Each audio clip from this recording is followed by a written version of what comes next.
ইংরাজি 1923 সাল। মাঘী পূর্ণিমার পুণ্য উৎসবান্তে বাজিতপুরের মাটিতেই একদল ত্যাগব্রতী সন্ন্যাসীর সাথে পল্লীর বিশিষ্ট জনসাধারণ এক স্মরণীয় সভায় সম্মিলিত। জগৎগুরু আচার্য স্বামী প্রণবানন্দজি মহারাজ তখন ব্রহ্মচারী বিনোদ স্বয়ং উপস্থিত।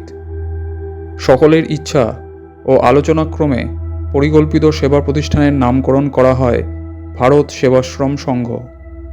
তিনি বললেন, আমার সংঘ হবে দ্বিতীয় বুদ্ধের সংঘ।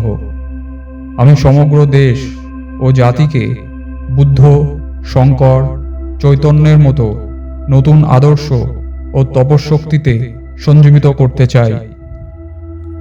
এই জনকল্যাণ প্রতিষ্ঠানের প্রাণপুরুষ জন্মগ্রহণ করেন ইংরাজি 1896 খ্রিস্টাব্দের 29 জানুয়ারি, বাংলার 1302 16ই মাঘ বুধবার গোধূলি লগ্নে। মাঘী পূর্ণিমার পুণ্যতিথিতে ফরিদপুর জেলার বাজিতপুর গ্রামে পিতা বিষ্ণুচরণ ভূঁইয়া ও মাতা সারদা দেবী। জন্মের আগে জগৎগুরু আচার্য স্বামী প্রণবানন্দজির মাতা সারদা দেবী প্রায় নানা দেবদেবীর স্বপ্ন দেখতেন। জননী সেই সব স্বপ্ন স্বামীর কাছে বলায় তিনি হাসতেন। একদিন সারদা দেবী স্বপ্ন দেখেন যে স্বয়ং শিব যেন তার কোলে এসে স্তনপান করছেন। এই ঘটনার কিছুকাল পরেই শ্রী শ্রী আচার্যদেবের জননীর কোল আলোকিত করে এক পুণ্যময় মাঘী পূর্ণিমা তিথিতে গোধূলি লগ্নে আবির্ভূত হন। তিনি ভূমিষ্ঠ হবার পর ভূঁইয়া পরিবারের সাথে মজুমদার পরিবারের যে বৈষয়িক মামলা বহুকাল চলছিল, সেই মামলায় বিষ্ণুচরণ ভূঁইয়ার জয় হয়।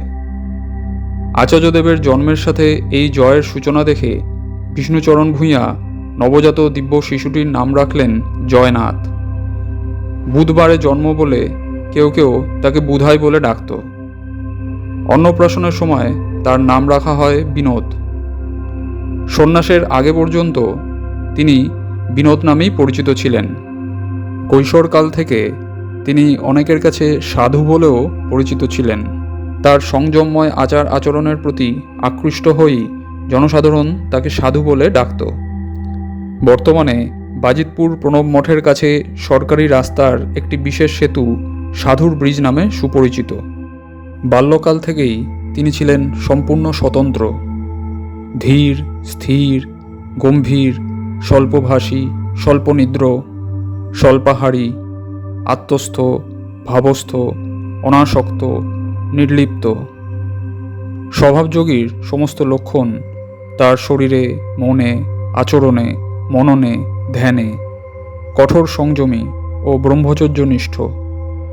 শরীরে অযুত হস্তির বল, মনে অসীম তেজ আর আত্মপ্রত্যয়। অধ্যয়ন জীবনেই তিনি যোগনিষ্ঠ। অধিকাংশ সময় ধ্যান ধারণা, বৈরাগ্য চিন্তা ও আত্মচিন্তায় ডুবে থাকতেন। বিনিদ্র রজনী তিনি অতিবাহিত করতেন যোগ সাধনায়, গ্রামের নির্জন শ্মশানে। কিন্তু কেবল ব্যক্তিগত মুক্তির জন্য তিনি সাধনা করেননি। বিপদে আপদে মানুষের সেবায় তিনি সর্বদা উপস্থিত হতেন। ছাত্রজীবনেই তাকে কেন্দ্র করে বালক, কিশোর ও তরুণদের এক বিশেষ গোষ্ঠী গড়ে ওঠে তার উপদেশ ও সাধন নীতির আদর্শে। তাদেরকে তিনি ব্রহ্মচর্য এবং দেশবাসীর সেবায় উদ্বুদ্ধ করতেন। আত্মজীবন গঠন সম্বন্ধে তিনি বলতেন, ত্যাগই জীবনের মূল মন্ত্র, সংযমী কঠোর তপস্যা। ত্যাগ, সংযম, সত্য, ব্রহ্মচর্যই সাধক জীবনের মূল স্তম্ভ। 10-11 বছর বয়স পর্যন্ত আচার্যদেব বস্ত্র পরিধানে বিশেষ অভ্যস্ত ছিলেন না। যিনি আবাল্য জিতেন্দ্রীয়, সাধারণ বালকের মতো তার লজ্জাবোধ থাকবে কেন? তিনি যখন স্কুলে ভর্তি হয়েছিলেন তখনও একই প্রকার আচরণ দেখা যেত। এক বগলে বই ও স্লেট এবং অন্য বগলে কাপড় জড়সড় করে নিয়ে তিনি রওনা হতেন। স্কুলের কাছাকাছি গিয়ে কাপড়টি পরতেন। ছুটির পর বাড়ির কাছাকাছি এসে আবার পরিধেয় বস্ত্রটি বগলে পুরে নিয়ে ঘরে প্রবেশ করতেন। শিশুকাল থেকেই আচার্যদেবের মাছ মাংস খাওয়াতে অরুচি ছিল। পিতামাতা শত চেষ্টা সত্ত্বেও মাছ খাওয়াতে পারতেন না। একদিন তারা জেদ ধরে বসলেন, বালককে মাছ খাওয়াবেনই। শিশু নিরুপায়। অবশেষে তিনি মাছ খেতে সম্মত হলেন। মাতা সারদা দেবীর পীড়াপিড়িতে অনিচ্ছা সত্ত্বেও মাছ খেলেন বটে, কিন্তু খাওয়ার পরই বমি করে দিলেন। তারপর আর কেউ তাকে মাছ খাওয়াবার জন্য জোরাজুরি করেননি।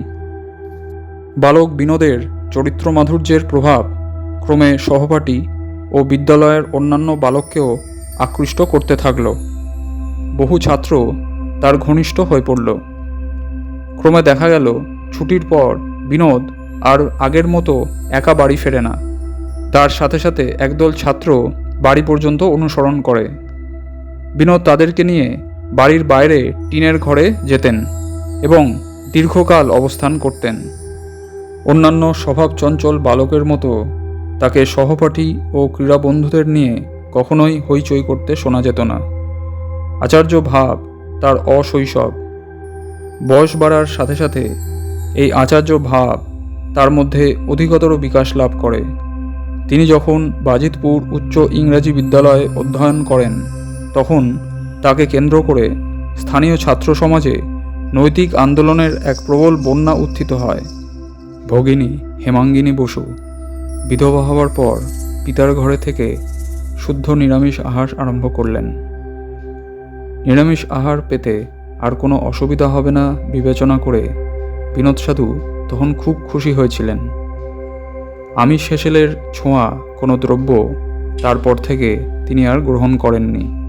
কৈশোরকাল থেকেই তিনি বাড়ির বাইরের টিনের ঘরটিকে অবস্থানের জন্য নির্বাচন করেন এবং ওই গৃহে গভীর রাত্রিতে যোগাভ্যাস করতেন। সহধরা হেমাঙ্গিনী বসু কৌতূহলবশত মাঝে মাঝে বেড়ার ফাঁক দিয়ে উঁকি মেরে সে দৃশ্য দেখতেন। তপস্বী বিনোদের দিব্যদৃষ্টির কাছে এই গোপন পর্যবেক্ষণ কিন্তু চাপা থাকল না। বিনোদ সহধরাকে কিছু বলেননি বটে, কিন্তু জননীকে বললেন, দেখো, তোমার মেয়ে ওভাবে আমাকে দেখে কেন? তাকে নিষেধ করে দিও, ওতে আমার ক্ষতি হয়। তারপর থেকে ভগিনী আর কখনো ওই কাজ করেননি। যে ঘরে তপস্বী বিনোদ অবস্থান করতেন, সে ঘরখানি পরিষ্কার পরিচ্ছন্ন রাখা, তার আহারের ব্যবস্থা করা সবই হেমাঙ্গিনী দেবী করতেন। ওই ঘরের পূজার আসনটিও তিনি মাঝে মাঝে পরিষ্কার করে দিতেন। ওই পূজার আসনে তখন একটি পঞ্চানন শিবের ফটো ও একখানি গীতা ছিল। শিব পূজায় তার আবাল্য অনুরাগ। শিশুকালে দেখা যেত বিনোদ স্নানের পর এক মুঠো কাদা নিয়ে বর্তুল তৈরি করে তার ওপর ফুল বেলপাতা দিচ্ছেন। সকলে এই আচরণকে শিশুসুলভ খেয়াল বা বালক্রীড়া মাত্র মনে করত। সহধরা স্নানের পর কাদা কাটতে দেখে একবার মৃদু তিরস্কারের সুরে বলেছিলেন, তুই কি পাগল হবি? তা শুনে বালক কেবল হেসেছিলেন। সংযম, তপস্যা, ধ্যানপরায়ণতা তার জন্মসিদ্ধ। তিনি ছিলেন আচরণ সিদ্ধ। আচার্য নিজের আচরণকেই সকলের কাছে তুলে ধরতেন উপদেশের মাধ্যমে, আর ছিলেন উপযুক্ত লোকশিক্ষক। অতি সাধারণ উপকরণ বা উদাহরণ সামনে রেখে এমনভাবে শিক্ষা দিতেন যাতে শিক্ষণীয় বিষয়টি অতি সহজেই প্রত্যেকের অন্তরে মুদ্রিত হয়ে যেত। এটাই ছিল তার স্বাতন্ত্র্য ও বৈশিষ্ট্য। অলৌকিক শক্তিধর মহাপুরুষ জগৎগুরু আচার্য স্বামী প্রণবানন্দজি মহারাজ যে পরিপূর্ণ ঐশী বিভূতির জীবন্ত বিগ্রহরূপে জগতে আবির্ভূত হয়েছেন, এই চেতনা যে শৈশব থেকেই তার ছিল, তা যেমন বহু ছোট বড় ঘটনার মধ্যে দিয়ে প্রকাশ পেত, তেমনি তার কথাবার্তার মধ্যে ইঙ্গিত পাওয়া যেত। একদিন বালক বিনোদ তার নিজ দেহখানি ভগ্নীকে দেখিয়ে ভাবমুখে বললেন, দেখো, ওই যে কালী, কৃষ্ণ, শিব, দুর্গা, এই দেহের প্রতি রোমকূপের মধ্যেও তাই আছে। ভগিনী সেদিন সেই কথার তাৎপর্য বুঝতে পারেননি, কিন্তু পরবর্তীকালে সমগ্র পৃথিবী সেই কথা মর্মে মর্মে অনুভব করেছিল।